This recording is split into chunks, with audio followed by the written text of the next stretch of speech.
장원 한자네. 여덟 꼬마 아홉 꼬마 장원 한자는 역시 장원 한자가 전문입니다. 15880979 장원교육. 교재부터 다르니까. 장원 한자. 안녕하세요. 장원교육의 담당자예요. 저도 뇌생맘 팬입니다. 제 아이 생각하면서 재미있게 만든 장원 한자. 많은 문의 부탁드립니다.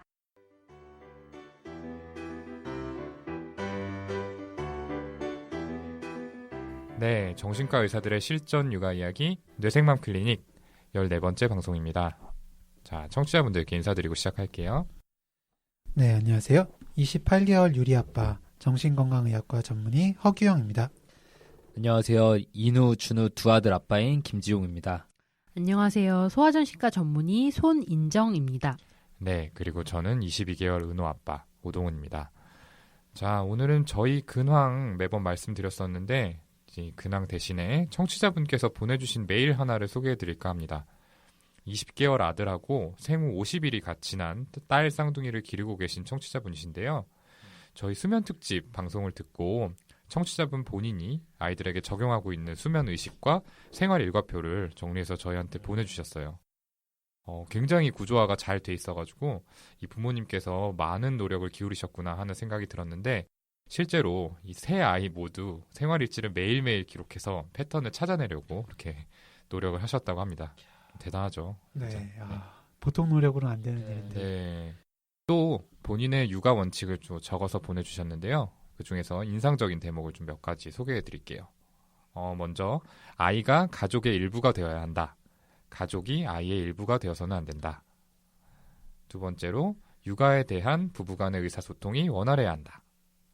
그리고 세 번째, 아이마다 기질과 성향이 다르므로 아이를 늘 관찰하고 아이의 행동에 대한 원인을 찾아야 한다.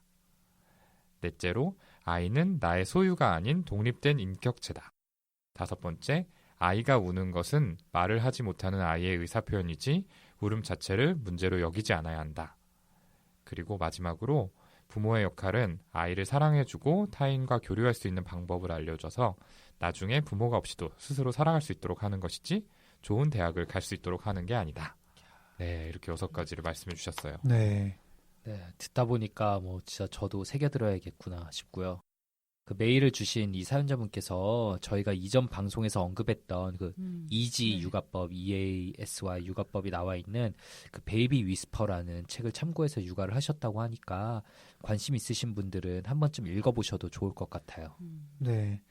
책 광고는 아니지만 그 책 저도 읽어봤거든요. 네. 네, 좀 많은 도움이 되더라고요. 그 좋은 육아 팁 공유해주신 청취자분께 감사의 말씀 전합니다. 그 동영상도 봤는데 같이 보내주셔서 봤는데 아기가 동영상 있었죠. 네. 아기가 정말 귀엽고 정말 순하구나, 잘 키우셨구나라는 생각이 들었습니다. 저도 좀 더 분발해야겠다는 생각을 했습니다. 어쨌든 사연뿐만 아니라 이렇게 본인의 육아 경험이나 육아 팁을 나누고 싶은 분들의 메일도 언제든지 환영합니다. 네, 좋습니다. 이제 본격적인 방송 시작해 볼 텐데요. 오늘도 사연 2가지가 준비되어 있죠. 첫 번째 사연은 손인정 선생님께 소개 부탁드릴게요. 안녕하세요. 22개월, 6개월 두 아들을 키우는 엄마입니다. 얼마 전부터 첫째 어린이집 보낸 뒤 생긴 여유에 밀린 팟캐스트들을 듣다 알게 되었습니다.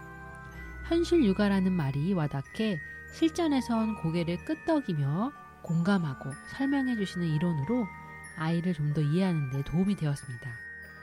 곧 두도를 앞두고 있는 첫째에 대한 고민이 있는데요. 말이 트이기 시작해서 요즘 매일매일 새로운 말과 단어를 갱신하며 귀여운 매력이 뿜어져 나오고 있습니다만 그만큼 울며 떼쓰기, 말 안 듣기, 성질 부리기, 던지기 등 가르침이 필요한 행동들도 만만치 않게 늘어나고 있어요. 물론 이런 것들에 대한 훈육 방법들도 궁금한데 사실 그것보다 더 질문하고 싶은 것이 있습니다. 6, 7개월부터 밤잠을 6시, 7시쯤 자고 지금도 8시에서 9시 사이에 보통 잠이 드는데 꼭 새벽 서너 시에 깨어서 우유를 찾을 때가 많습니다. 돌전엔 밤잠이 너무 일찍이어서 수유량이 걱정되어 밤중 수유를 오래 했는데 그 습관 때문인지 아직도 새벽에 일어나서 우유를 달라고 하고 다시 재우려고 하면 대성통곡을 하면서 웁니다.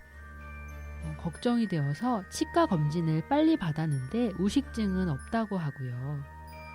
젖병으로 먹는 건 아니고 빨대 컵으로 줍니다.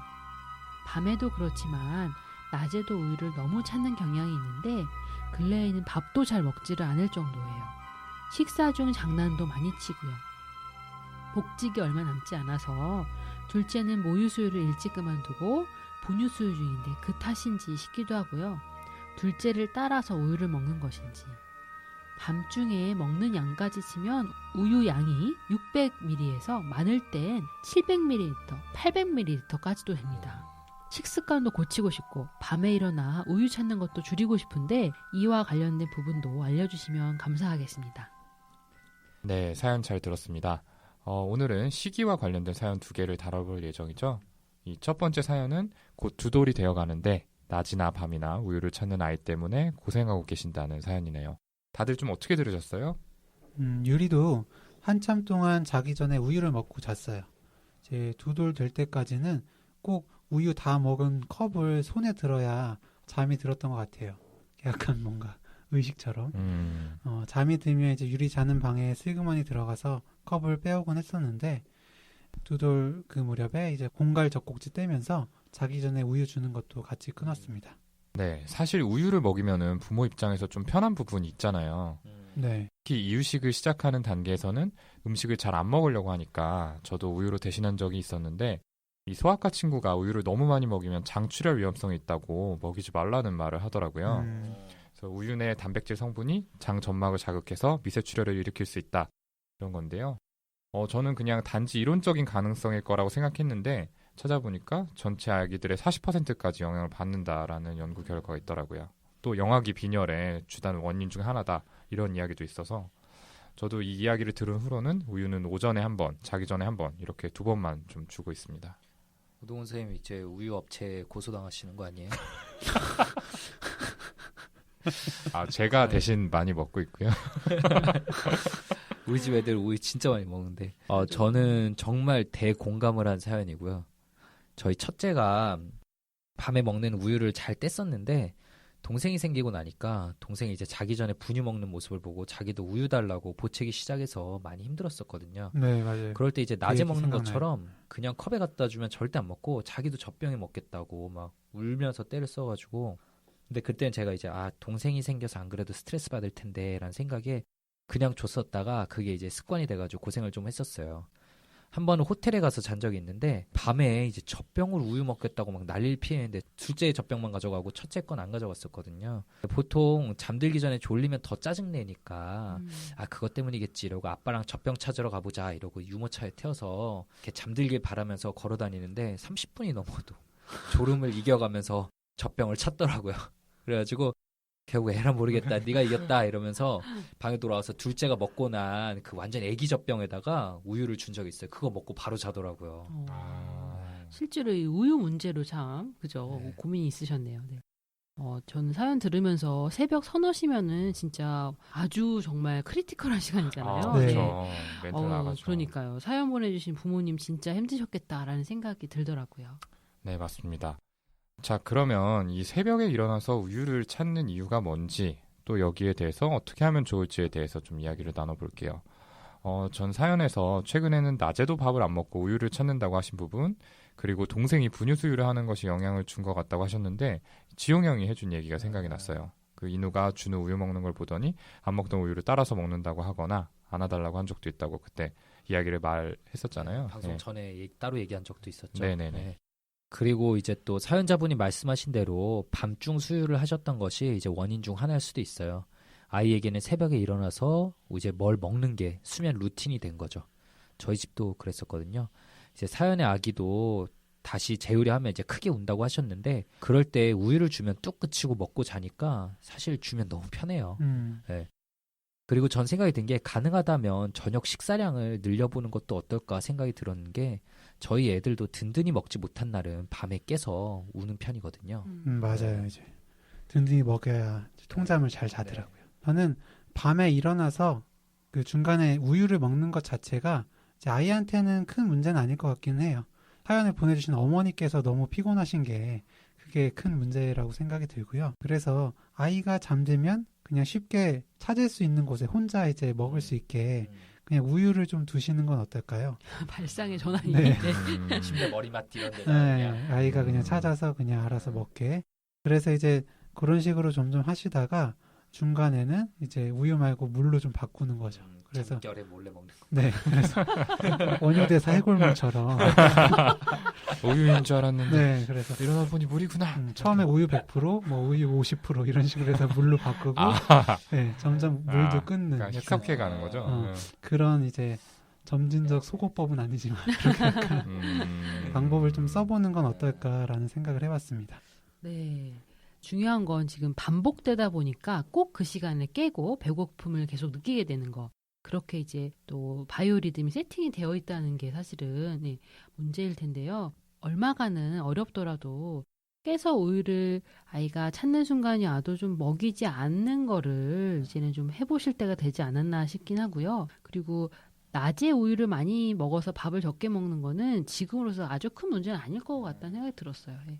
지금 우유를 많이 먹게 된 데에는 어머님 생각하시는 것처럼 동생의 영향이 있어서 예, 약간은 퇴행하는 것처럼 그런 모습을 보일 수도 있는데 사실 이거는 큰 문제는 아닐 것 같습니다. 예. 네. 아이들에게 젖병하고 젖꼭지가 아주 소중한 물건이잖아요. 규영이 딸도 유리도 꼭 안고 잤다 이런 것처럼. 네, 그렇죠. 그런데 자기한테는 이제 그걸 안 주고 동생에게만 주는 상황은 마치 자기 걸 뺏긴 것처럼 느낄 수 있겠다는 생각도 들었어요. 안 그래도 동생에게 어머니를 뺏겼다고 느낄 수 있는 시기인데 이것도 뺏어가네. 그래서 저는 그냥 줬던 건데 생각보다 좀 그 시간이 오래 걸렸지만 최근에 결국 이제 자연스럽게 좀 떼고 있어요. 젖병에서 빨대컵으로 타협을 한번 중간에 받고요. 빨대컵으로 누워서 먹는 걸로 타협을 받고 이제는 그것도 별로 안 찾게 됐어요. 결국에는. 근데 이제 어린아이는 음식물의 섭취를 전적으로 양육자에게 의존하기 때문에 이런 어린 나이의 식이 문제는 부모와의 애착 문제로 보는 경우가 많더라고요. 그래서 이제 공갈적 꼭지를 오래 하면 의존적인 성격이 될 가능성이 높다 이런 말이 있는 것도 그런 관점에서 걱정을 하는 거고요. 네, 사연에 나온 아이에게는 밤에 우유 마시는 걸 멈추고 낮에도 우유를 줄이고 밥을 먹는 과정이 이렇게 엄마 젖을 끊는 과정과 비슷하죠. 위닝. 그래서 이제 모유에서 이유식으로 바꾸는 과정은 아이가 어머니와 분리해서 독립심을 획득해 나가는 개별화 과정이다라고 볼 수 있는데요. 세상의 전부인 어머니랑 분리된다는 건 고통스럽고 어려운 과정이기 때문에 갑자기 이루어지는 건 가능하지도 않을 뿐더러 굉장히 괴롭겠죠. 네, 그 사연 들으면서 이제 식사 중에 장난을 많이 치고 또 밥도 안 먹는다라고 하셔서 전 부러운 생각이 좀 잠깐 들었었거든요. 그러면 안 되지만 유리 같았으면 이미 앞에 있는 밥 다 먹고 그리고 우유 달라고 아마 하거나 실제로 뭐 까까 과일 달라면서 밥 먹자마자 소리치고 있거든요. 그래서 이제 와이프도 제가 이번에 식이 관련한 사연을 한다 했더니 우리 유리도 보내야 되는 거 아니냐라는 얘기를 했었거든요. 다른 청취자분들이 다 공감하실 수 없는 사연이라서 네. 그걸 다룰 순 없게. 너무 잘 그렇지만 먹었습니다. 네. 근데 이제 두 돌이면 보통 하루에 우유 먹는 양이 400에서 600ml 정도 되죠. 이제 200ml 작은 우유팩으로 했을 때 아침에 한 번, 저녁에 한 번 먹는 정도인데 많이 먹을 때는 이제 사연의 아기는 800ml까지 먹는다고 하는 거 보니까 확실히 좀 많이 먹는 편이긴 한 것 같아요. 그렇죠. 네, 그 사연으로 보면은 밥을 덜 먹으면서 우유 먹는 양이 늘어난 것 같긴 한데 선후 관계는 뭐 확실히 모르겠어요. 우유를 많이 먹어서 많은 열량을 섭취해서 밥을 덜 먹게 된 건지는 모르겠지만 어쨌든 뭐 둘 다 가능성은 있을 것 같습니다. 사연 듣다가 생각한 건데 이 밥을 먹지 않고 우유만 찾거나 아니면은 밥 안 먹고 장난을 칠 때 아예 밥을 치워버리는 방법은 어떨까요? 이 밥을 먹지 않으려고 할 때 따라다니면서 입에 넣어주거나 이런 방법들은 뭐 육아서들 보면은 일관되게 좀 하지 말라고 나와 있잖아요. 네, 지금 이제 낮에 벌어지는 그런 문제에 있어서 무조건 밥을 강요하는 거는 또 밥이 싫어지는 것과 이제 컨디셔닝이 또 될 수 있잖아요. 예. 그래서 바람직하지는 않을 것 같다는 생각이 들었고요. 예. 그리고 어떻게 보면은 깨는 시간을 좀 더 이제 늦추도록 하는 여러 노력들이 필요한데 아까 멤버분들이 말씀한 것처럼 낮에 이렇게 더 재밌게 놀고 하면 더 잘 잘 수 있고 하는 부분들도 있고 거기에다가 잠드는 시간을 조금 뭐 한 30분이라든지 이렇게 좀 늦춰보는 거. 근데 그걸 갑자기 늦추는 거는 힘들고 뭐 매일 5분, 10분씩 조금씩 늦추는 거를 한번 해보시면은 새벽에 깨는 거를 시간도 좀 늦추고 그리고 새벽에 깨더라도 주시는 우유양 자체를 조금은 제한하시는 거. 아예 안 주는 게 너무 힘드시다면 좀 줄여나가시는. 예. 그래서 이제 포만감 때문에 아침밥을 못 먹는 일이 없도록 예, 그렇게 해보시는 것도 필요할 것 같습니다. 아이가 더 달라고 당연히 울겠죠. 아이는 먹던 양이 있는데 그죠? 좀 어쩔 수 없는 시간이 예, 있겠지만 그 시간마저 꼭 필요하다라는 생각이 들고요. 그리고 밥 먹는 중에 장난치는 건 즉시 그 상황에서 그러면 안 된다고 짧지만 단호한 메시지를 주시고 너무 무섭게 혼내시지는 마셔야 식사 시간 자체가 괴로운 기억으로 이렇게 각인되어서 피하고 싶은 시간이 되지 않도록 하시는 게 중요할 것 같습니다. 그리고 아직은 두 돌이니까 식사 예절 자체에 대한 교육은 좀 여유를 가지고 조금씩 해나가셔도 된다라고 말씀드리고 싶네요. 네, 좋습니다. 첫 번째 사연에 대한 이야기는 이 정도로 마무리해보고요. 바로 두 번째 사연으로 넘어가 보도록 하겠습니다.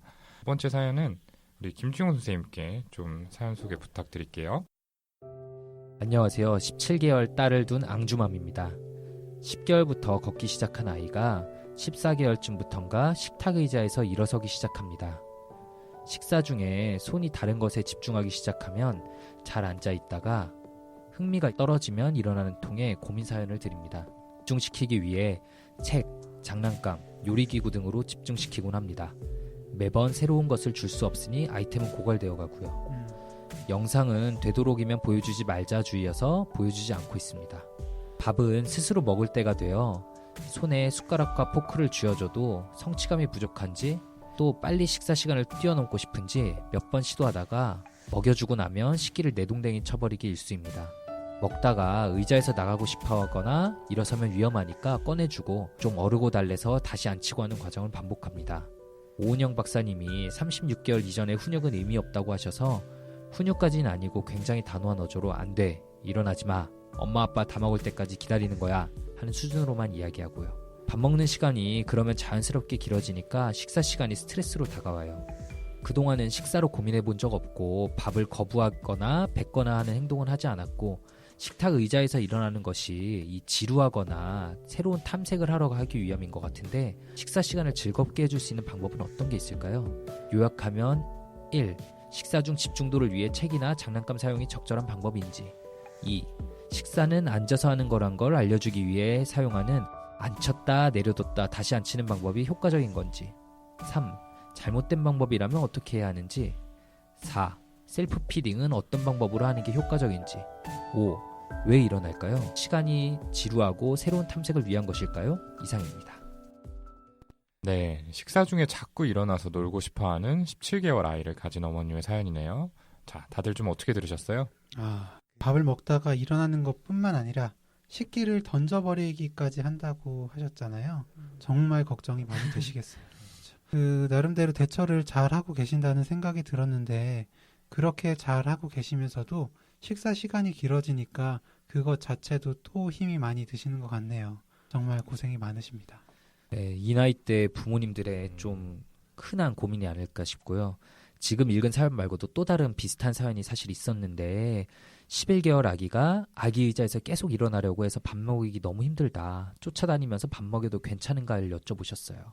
저도 집에서 둘째가 요즘 식사 도중에 자꾸 일어서서 고민인데 제가 와이프한테 그런 얘기한 적이 있거든요. 기존의 아기 의자들과는 다르게 애가 딱 앉으면 달걀처럼 몸을 딱 감싸서 목부터 고개만 이렇게 밖으로 나오도록 하는 거 누가 개발 안 하냐, 내가 만들어 볼까 이렇게 말했다가 아동 학대에 될 일 있냐고 와이프한테 한 소리 들었었는데요. 애들이 식사에 집중하게 만드는 게 참 힘든 일이더라고요. 네. 김지용님 정말 힘드셨나 보네요. 네. 아이고 근데 괜찮을 것 같지 않아요? 이렇게 동그란 의자가 딱 있어 들어가면 윙 하면서 탁 대고.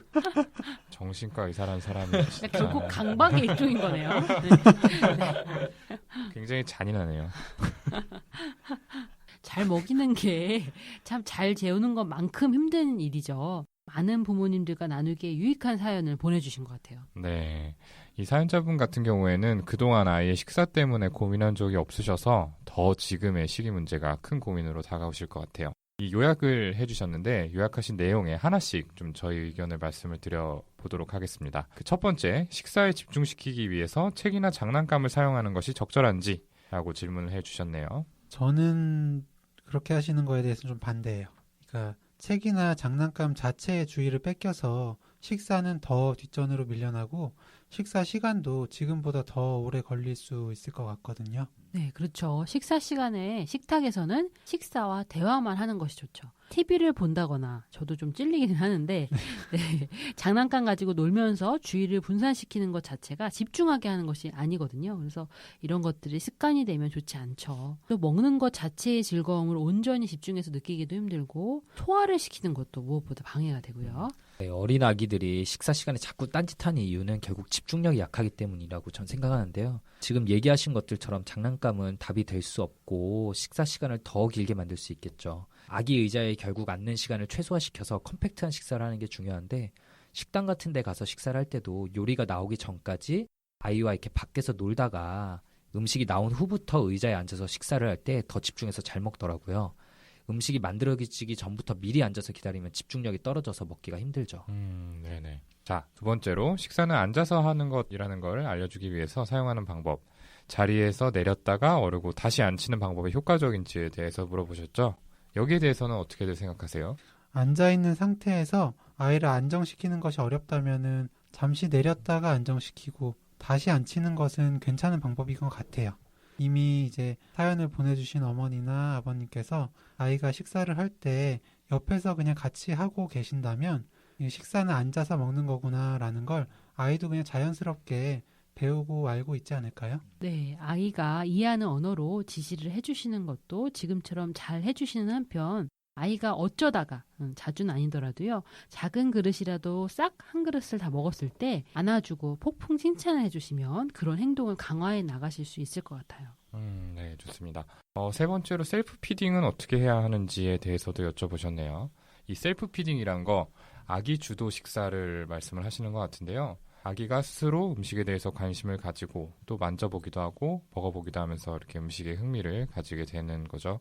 저희도 처음에 혼자 먹게 하려고 그 횟집에서 쓰는 커다란 비닐 있잖아요. 네. 예, 그걸 가지고서 좀 깔고 먹게 했는데 먹는 거야 워낙 잘 먹으니 걱정을 안 했는데 뒷정리가 좀 일이더라고요. 뭐 비닐뿐만 아니라 뭐 옷이며 또 뭐 근처에 있는 가구며 다 음식을 묻히고 좀 힘들었던 기억이 나는데 이 아기 주도 이유식을 하면은 아기가 음식을 가지고 놀고 싶으면 놀고 또 먹고 싶으면 먹는 등 본인이 좀 하고 싶은 대로 음식을 컨트롤하게 되죠. 네. 이 과정에서 자율성이 생긴다고 하는데요. 첫 번째 주신 질문에서 책이나 장난감을 사용하시는 것보다는 어떤 음식, 그중에서도 뭐 여러 가지 채소나 과일을 사용해서 아이의 흥미를 끌 수 있게 하시고 또 음식 자체를 가지고 놀고 먹는 것을 즐기는 방법이 알려주시는 게 더 좋을 것 같다는 생각이 듭니다. 네, 손에 숟가락과 포크를 쥐어줬는데 잘 사용을 안 하고 던진다고 하셨죠. 아이가 음식을 먹고는 싶은데 사용이 익숙하지 않으니까 화가 나서 집어 던지는 가능성도 있고 또 싫어하는 음식이거나 배고프지 않아서 그만 먹겠다는 표현을 이렇게 던지는 걸로 할 가능성도 있고요. 또 사연 보내주신 어머니께서 생각하시는 지루함도 중요한 이유일 수 있을 것 같아요. 재미있고 자극이 되는 이런 상황들을 찾는 거는 이 또래 모든 아이들의 특성이니까요. 네, 그렇죠. 손인정 선생님이 지금 말한 재미있고 자극이 되는 상황을 찾는 게 모든 아이들의 특성이란 걸 애들 둘 밥을 먹이면서 절실하게 느끼고 있어요. 성인들도 그 맛 자체를 음미하면서 식사를 하기도 하지만 보통은 이제 타인들과 이야기를 나누면서 식사를 하잖아요. 그런데 아기들에게 식사에만 집중해라 하는 거는 사실 아기들에게도 매우 힘든 일이죠. 뭐 사연자분께서 이미 하고 계실 가능성이 높긴 하지만 저희 집 같은 경우는 음식 먹을 때 애들이 약간 질려하면 그냥 막 숟가락 흔들면서 막 누구 입으로 들어갈까 막 이런 정도의 장난만 쳐도 애들이 재밌어하면서 음식에 집중하기도 하더라고요. 막 아빠 입으로 들어간다, 아빠 먹어야지, 아빠가 막 이러면은 내가 먹을래, 내가 이러면서 안 먹으려다 갑자기 입을 벌리면서 막 달려들기도 하고. 맞아요. 저도 그런 방법 좀 써요. 네. 그러게요. 네. 근데 그게 첫째에게만 통할 줄 알았는데 둘째도 13개월인데 그것도 보면 괜히 재밌는지 자기도 막 이러면서 더 먹더라고요. 그렇구나. 박형 선생님이 전혀 공감이 안 돼요. 저는 제가 먹으면 저를 경쟁 상대로 항상 생각하기 때문에 유리가 다 먹을 거야 그러면서 그리고 과자도 막 유리가 못 먹는 과자 있잖아요. 매운 거라 사자미긴 한데 매운 거라든지 아니면 굉장히 단 초콜릿 같은 거 유리 먹으면 안 된다 그러면 저를 막 먹여요. 열어서. 그러다가 조금씩 계속 자기 손으로 가져가. 아, 이렇게 방심시키고. 먹여주지만 이렇게. 떨어진 걸 이렇게 갑자기 아. 가져간다든지. 그래요. 근데 생각해보면 또 드물지만 허경 선생님과 비슷한 고민을 하는 청취자분들도 계실 것 같아요. 그래서 언제 기회가 되면은 다른 방향의 식이 문제도 한번 다뤄보도록 하겠습니다. 아무튼 좀 저희 밥 먹는 것만 생각해봐도 저희도 뭐 TV 보거나 스마트폰 하면서 밥 먹는 거 되게 흔하잖아요. 근데 뭐 주의 집중력이 떨어지는 어린아이들은 말할 것도 없겠죠. 이 김지훈 선생님이 얘기한 것처럼 식사 행위 자체에만 집중하는 일이 아이에게는 굉장히 어려운 일임을 이해하시고 식사 시간을 재미있고 즐겁게 만들어주시면 좋을 것 같습니다. 또 앞 사연에서 손인정 선생님이 잠깐 이야기를 해주셨는데 아이를 억지로 앉혀놓거나 밥을 잘 먹지 않는다고 아이를 무섭게 다그치는 거는 오히려 식사 시간을 괴로운 시간이라고 각인시킬 가능성이 있죠. 그러니까 좀 아무래도 피하는 게 좋겠습니다. 그래도 좀 다행이라고 생각이 되는 거는 음식을 입에 넣어줬을 때 뱉지는 않는 것 같아요. 예, 음식 자체에 대해서 좀 거부감이 있는 거는 아니라서 그나마 조금 수월하지 않을까 이런 생각도 좀 들어요. 네, 이렇게 두 번째 사연에 대한 이야기도 마무리해보도록 하겠습니다. 오늘도 많은 부모님들께서 공감하실 수 있는 이렇게 좋은 사연을 보내주신 두 사연자분께 감사의 말씀을 전합니다. 그러면 14번째 방송은 여기서 마치고요. 마지막으로 저희가 18번째 방송에서 다룰 주제를 말씀드리도록 하겠습니다. 주제는 또래보다 발달이 조금 느린 우리 아이 어떻게 해야 할까요? 로 정해봤는데요. 이런 고민 가지고 계신 분들 많이 계실 거예요. 네. 조금 발달이 더딘 것 같은데 언제까지 지켜봐야 되는 건지 뭐 당장 가서 검사를 받아봐야 되는 건 아닌지 고민하고 계신 부모님들 계실 텐데 부모님들의 소중한 사연 기다려보도록 하겠습니다. 사연 보내주실 주소는 brain4mom@gmail.com입니다. brain 숫자 4 mom gmail.com으로 보내주시면 저희가 다뤄드리도록 하겠습니다. 네, 그러면 이제 진짜로 방송 마치고요. 저희는 다음 시간에 더 유익하고 의미있고 재미있는 주제와 함께 다시 찾아뵙도록 하겠습니다. 감사합니다. 감사합니다.